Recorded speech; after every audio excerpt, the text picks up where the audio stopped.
মাতা কি। ওই গ্যালারিতে হাত উঠছে না, নরেন্দ্র মোদীজি আমাদের মাঝে এসেছেন, স্বাগত জানা যাবে। ভারত মাতা কি, ভারত মাতা কি। মহান দেশের মহান নেতা নরেন্দ্র মোদী জিন্দাবাদ। আরে নরেন্দ্র মোদী জিন্দাবাদ, নরেন্দ্র মোদী জিন্দাবাদ, জেপি নাড্ডা জিন্দাবাদ। ভারত মাতা কি জয় শ্রীরাম। বন্ধুগণ, আজকে এই যে পুরো আমাদের 3 জন লোকসভা প্রার্থী, একদিকে আমাদের স্থানীয় লোকসভা মথুরাপুরের প্রার্থী অশোক পুরকায়েত, আমাদের জয়নগরের প্রার্থী ডক্টর অশোক কান্ডারি এবং ডায়মন্ড হারবারের প্রার্থী আমাদের ববিদা অভিজিৎ দাস ববি, এই তাদের সমর্থনে আজকে মাননীয় প্রধানমন্ত্রী নরেন্দ্র মোদীজি আমাদের মাঝে এসেছেন। এবং আমি ইতিহাস দেখছিলাম যে এর আগে এখানে কোনো প্রধানমন্ত্রী এসেছেন কিনা। আমি দেখেছি বহু আগে এক সময় ইন্দিরা গান্ধী ইন্দিরা ময়দানে এসেছিলেন। তারপরে ভারতবর্ষের প্রথম প্রধানমন্ত্রীদের মধ্যে আমরা অনেকদিন পর মাননীয় প্রধানমন্ত্রী নরেন্দ্র মোদীকে পেয়েছি। জোরে হাততালি দিয়ে তাকে স্বাগত জানাবেন, অভিনন্দন জানাবেন। এই 3টি লোকসভা অবহেলিত, নির্যাতিত মানুষ, চোরেরা এখানে রাজত্ব করেছে। এই চোরেদেরকে তাড়াতে 1 নাম্বার বোতাম টিপে 1 নাম্বার পার্টির 1 নাম্বার ক্যান্ডিডেটদেরকে জয়ী করুন। 2 নাম্বারীদেরকে জয়ী করবেন না, চোরেদেরকে জয়ী করবেন না। আজকে তাই বক্তা নরেন্দ্র মোদী, আমি বেশি সময় নেব না। আমি খবর পাচ্ছি আমাদের অভিজিৎ দাস ববি ডায়মন্ড হারবারে দাঁড়িয়েছেন। ডায়মন্ড হারবারে তৃণমূল কংগ্রেসের যুবরাজ দাঁড়িয়েছে। সে নাকি 7,000 গুন্ডা ভাড়া করে নিয়ে এসছে। পরিষ্কার পুলিশকে বলে দিতে চাই, কোনো গুন্ডামি বরদাস্ত করব না। ভালো করে ভোট করান, মানুষ যাকে ভোট দেবে আমরা সেই রায় মেনে নেব। কোনো গুন্ডামি বরদাস্ত হবে না। আর যারা গুন্ডামি করতে এসেছো, পরিষ্কার বলিচ্ছি, যদি গুন্ডামি মস্তানি চমকানি, আর এখানে আমাদের অশোক দার আন্ডার এগেস্টে দাঁড়িয়েছে চালচোর বাপি, তাকেও বলে দিচ্ছি পরিষ্কার যে গুন্ডামি মস্তানি আমরা সহ্য করব না। আর জিকো বাবাজিকেও বলে যায়, জিকো তোমারও ব্যবস্থা হবে, শুধু অপেক্ষা করো, সব ব্যাটার ব্যবস্থা হবে। আপনারা সবাই মিলে নরেন্দ্র মোদীর সাথে থাকুন, বিজেপির সাথে থাকুন। তাই এই ভারতবর্ষে 500 বছর পর যিনি অযোধ্যায় রাম মন্দির নির্মাণ করেছেন, ভগীরথ এই গঙ্গাসাগরে মা গঙ্গাকে নিয়ে এসেছিলেন, তাই তো? সাগর রাজার ছেলেদেরকে বাঁচাতে ভগীরথ মা গঙ্গাকে স্বর্গ থেকে নিয়ে এসেছিলেন এই গঙ্গাসাগরে। আর আরেকজন ভগীরথকে পেয়েছি, যিনি রামচন্দ্রকে অযোধ্যায় এনেছেন, তিনি আমাদের মাঝে এসেছেন। আমি তাকে অনুরোধ করব, মাননীয় প্রধানমন্ত্রীকে অনুরোধ করব, তার বক্তব্য আপনাদের সামনে রাখার জন্য। জোরে হাততালি দিয়ে মাননীয় প্রধানমন্ত্রীকে স্বাগত জানান।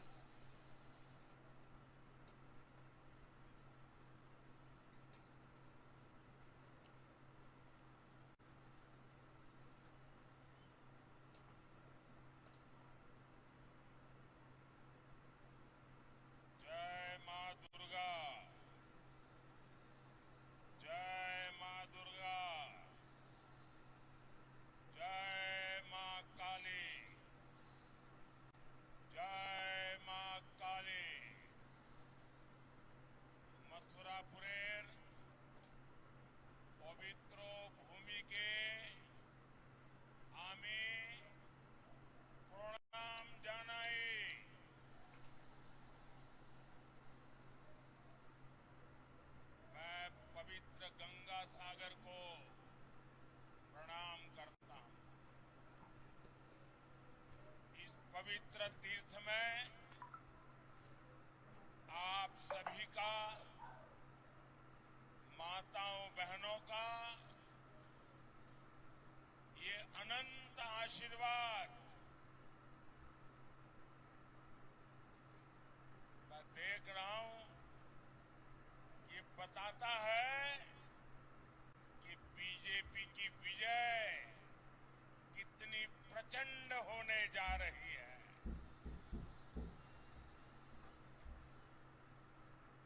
मुझे बताया गया कि परसों ट्रॉपिकल साइक्लोन के कारण यहाँ बहुत बारिश हुई, मंडप बनाना भी मुश्किल था, कोई जगह भी तय होना मुश्किल था कि कहां पर कार्यक्रम करेंगे। आखिर में कुछ ही घंटों में आप लोगों ने खुले में कार्यक्रम करने के लिए हिम्मत दिखाई और सूर्य देवता ने भी कृपा कर दी।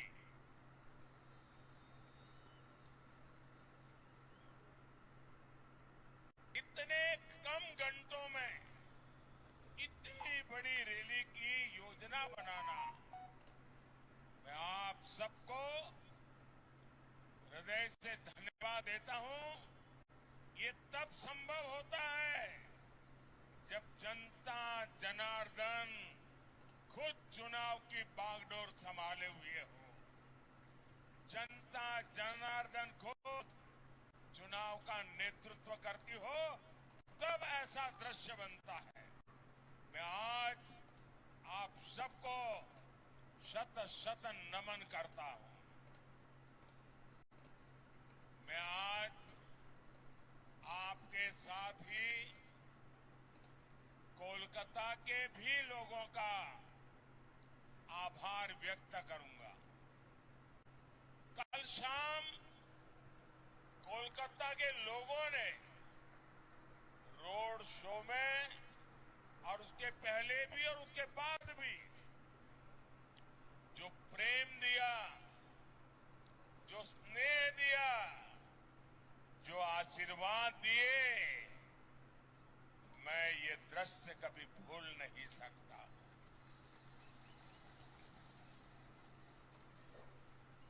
मैं कोलकाता वासियों का भी इतना लगाव, इतना उत्साह, उमंग, इतने भरपूर आशीर्वाद जी भर के आज मैं उनका धन्यवाद करता हूं। साथियों, आपका ये स्नेह ये साफ साफ संदेश दे रहा है। फिर एक बार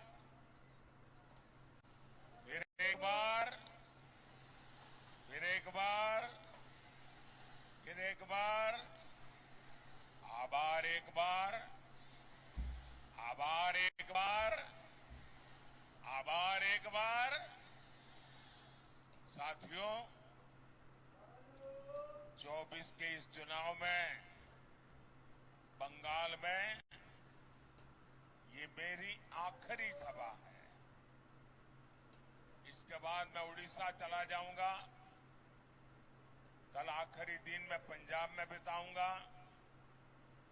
एक प्रकार से कल शाम को प्रचार पूरा हो जाएगा और उस अर्थ में बंगाल की ये मेरी 2024 के चुनाव की आखिरी सभा में इस पवित्र मिट्टी के दर्शन करने का मौका मिला है।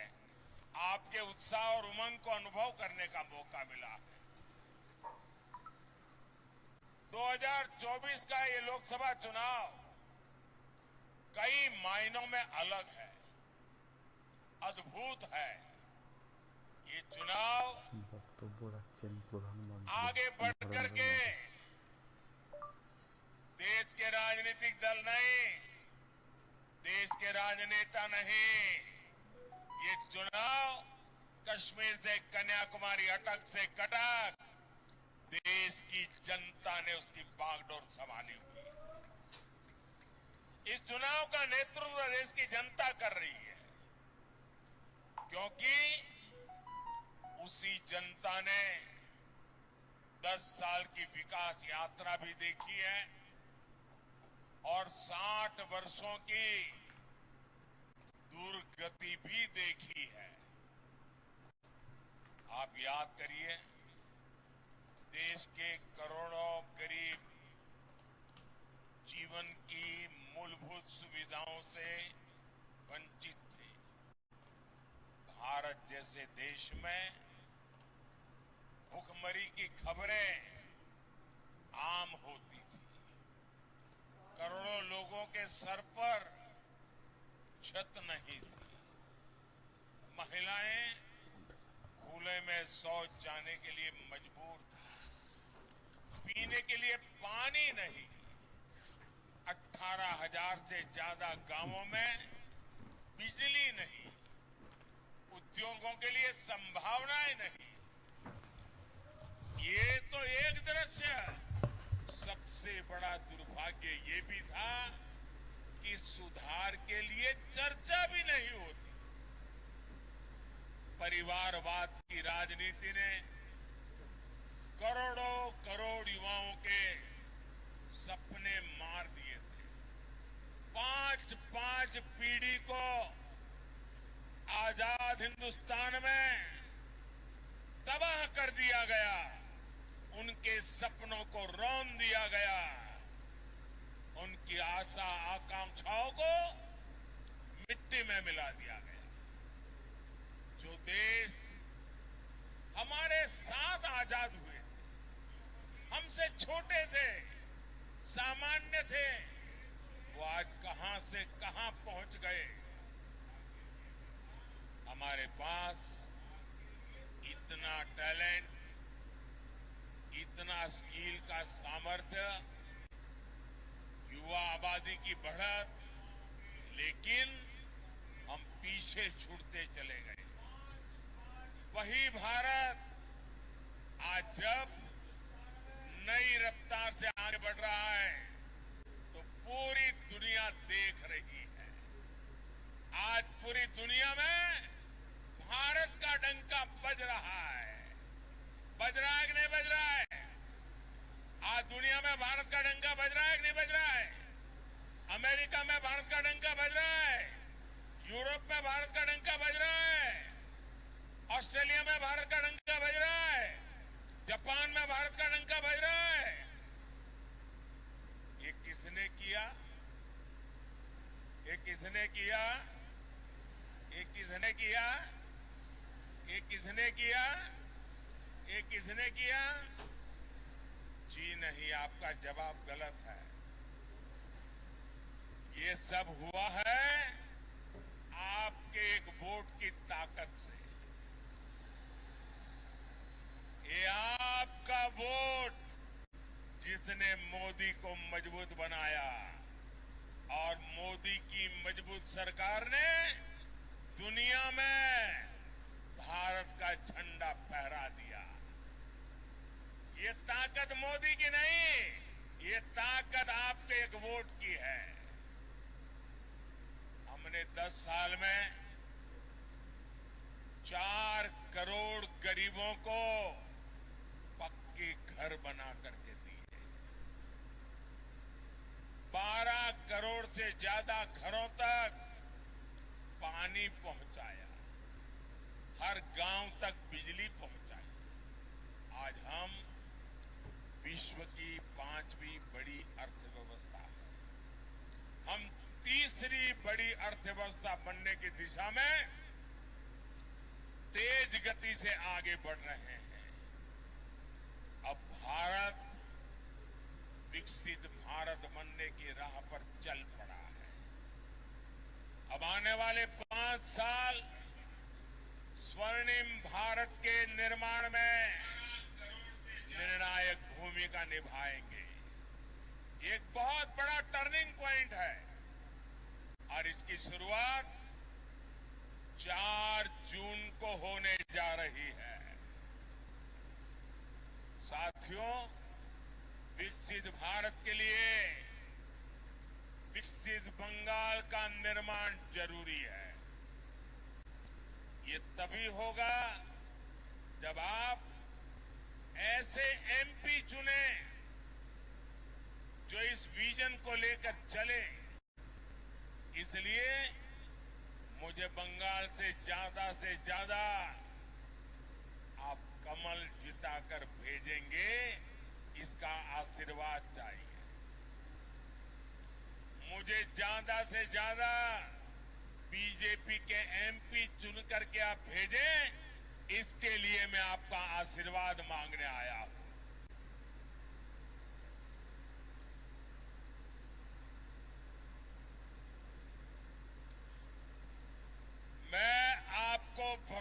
देता हूं, मैं आपको गारंटी देता हूं,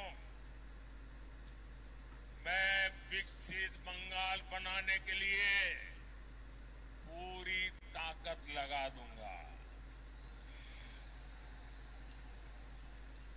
साथियों, टीएमसी और इंडी जमात वाले बंगाल को विपरीत दिशा में लेकर जा रहे हैं। बीजेपी पर बंगाल के लोगों का प्यार टीएमसी को बर्दाश्त नहीं हो रहा है।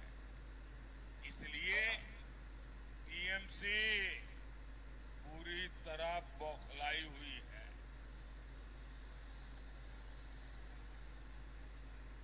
क्या क्या बोलते हैं। बंगाल के प्रति नफरत से भरी हुई टीएमसी के पास एक ही हथियार बचा है, एक ही हथियार बचा है, ये तो होते देवो ना। एक ही हथियार, एटा होते देवो ना। विकास के जो काम मोदी करता है, टीएमसी कहती है एटा होते देवो ना। एटा एटा जरा जोर से बोलिए, एटा। हमने महिलाओं की सुरक्षा के लिए हेल्पलाइन बनाई। टीएमसी कहती है एटा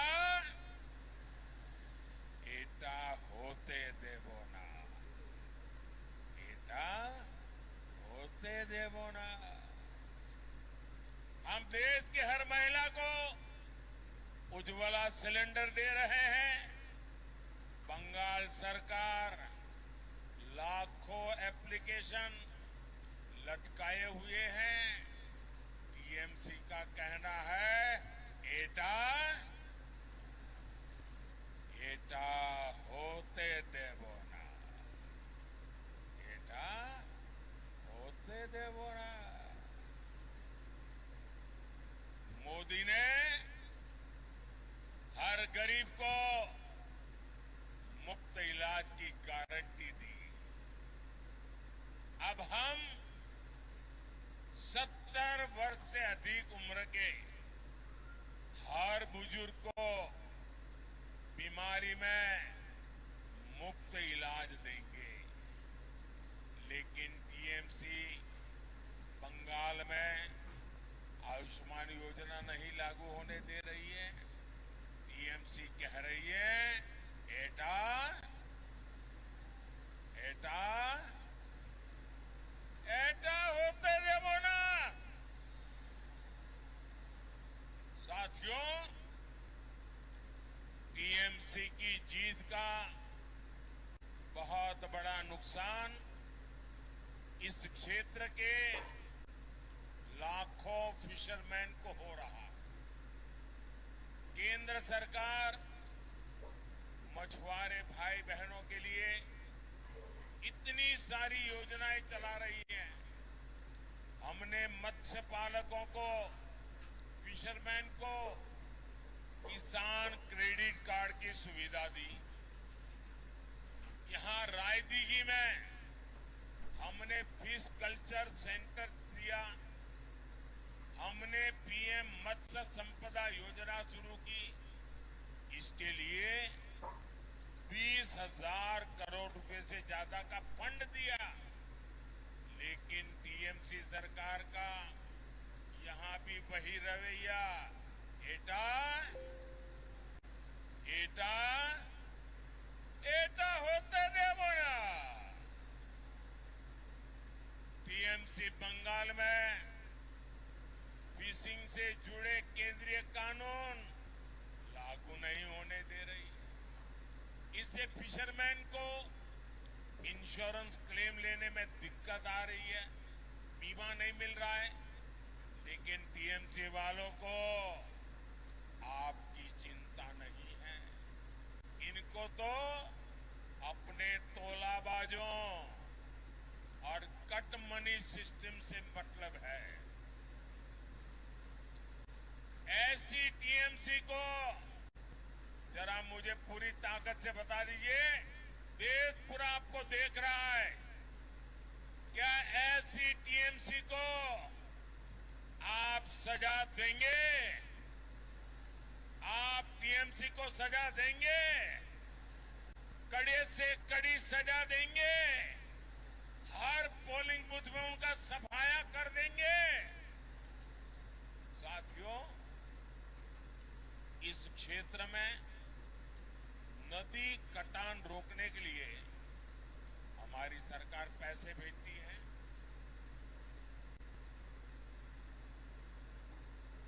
वो पैसा टीएमसी खा गई। इनका एक ही एजेंडा है, इनको हर चीज में काटमानी चाहिए। इनको तो काटमानी चाहिए। गरीबों के राशन में, पीएम आवास में, यहां तक कि बच्चों के मिड डे मील तक में काटमानी चाहिए, काटमानी चाहिए। साथियों, टीएमसी बंगाल के लोगों से इतनी चिड़ी हुई है, टीएमसी बंगाल की पहचान को खत्म करने में लगी है।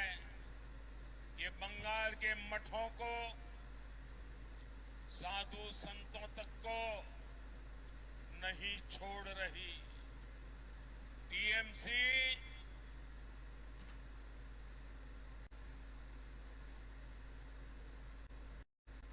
इस्कॉन, रामकृष्ण मठ और भारत सेवाश्रम संघ जैसी संस्थाओं को गाली दे रही है।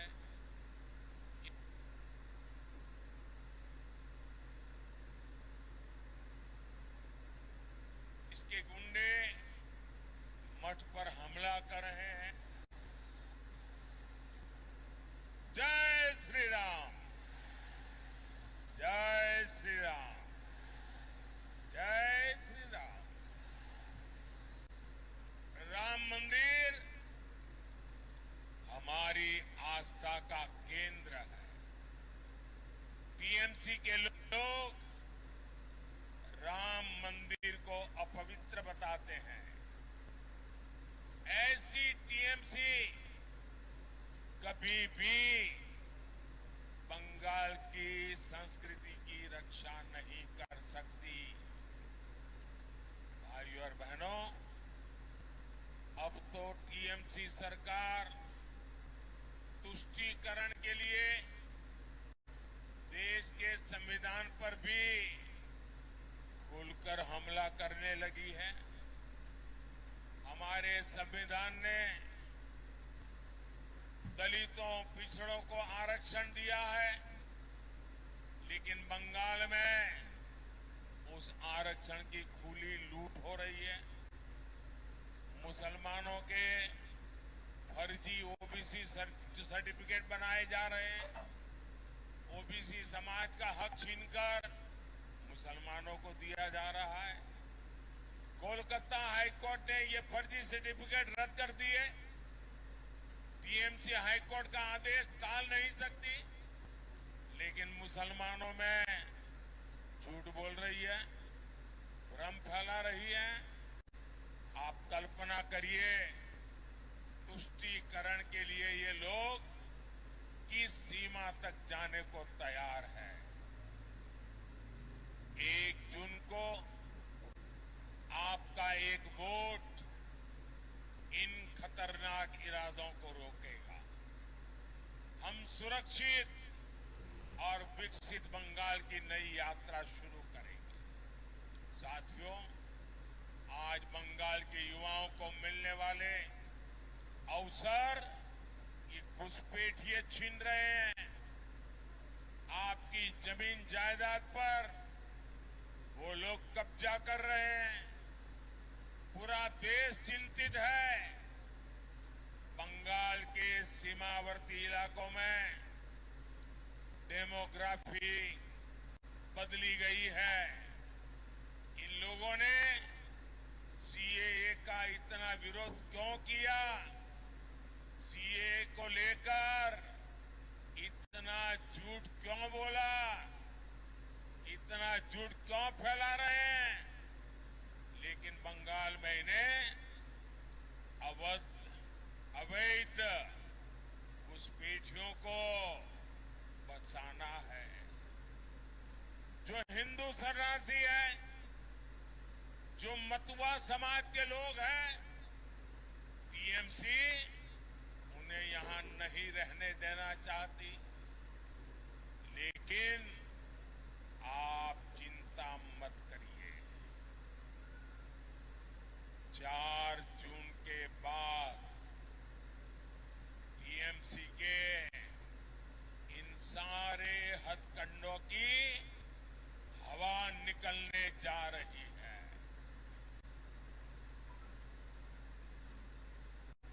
हमारे मतुआ समाज, नामशूद्र समाज को उसके अधिकार मिलकर के रहेंगे, ये मोदी की गारंटी है।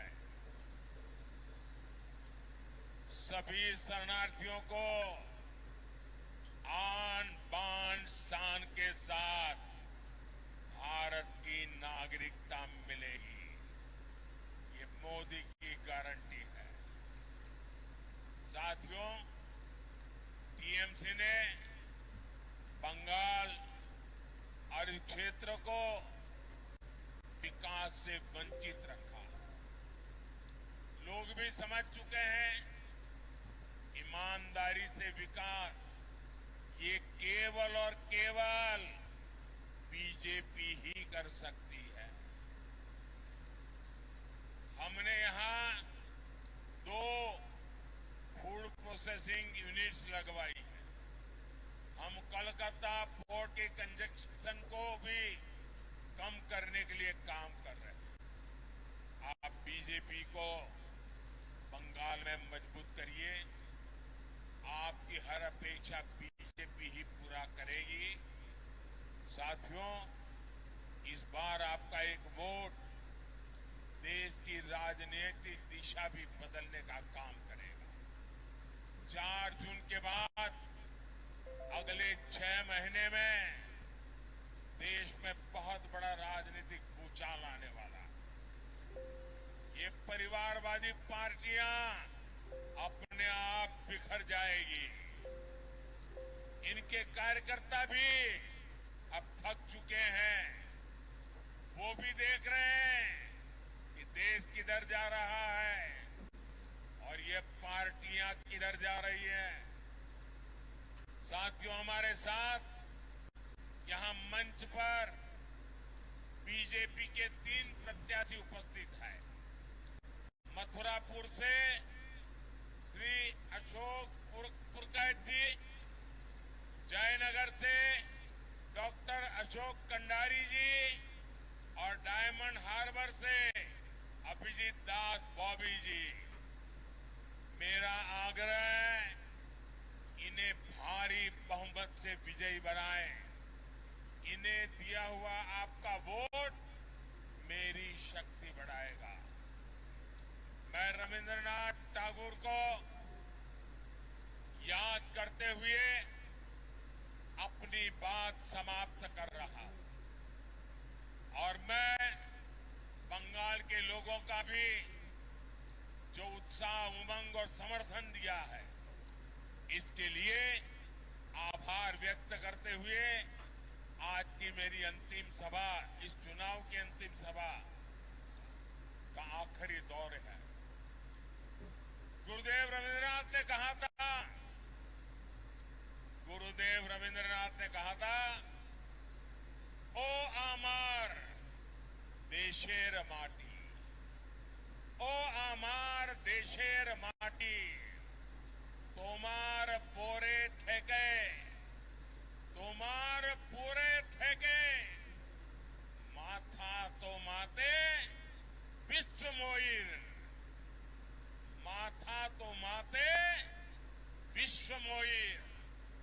तोमाते विश्वमोयर, तोमाते विश्वमोयर, आंचल पाता ओगोमा, तोमार कोले जनम अमर, तोमार कोले जनम अमर, मरोन तोमार बुके, तोमार पोरे खेला, अमार दुखे सुखे, अमार दुखे सुखे। बोले भारत माता की, भारत माता की, भारत माता की। वंदे वंदे वंदे वंदे वंदे वंदे वंदे वंदे वंदे वंदे वंदे। बहुत बहुत धन्यवाद।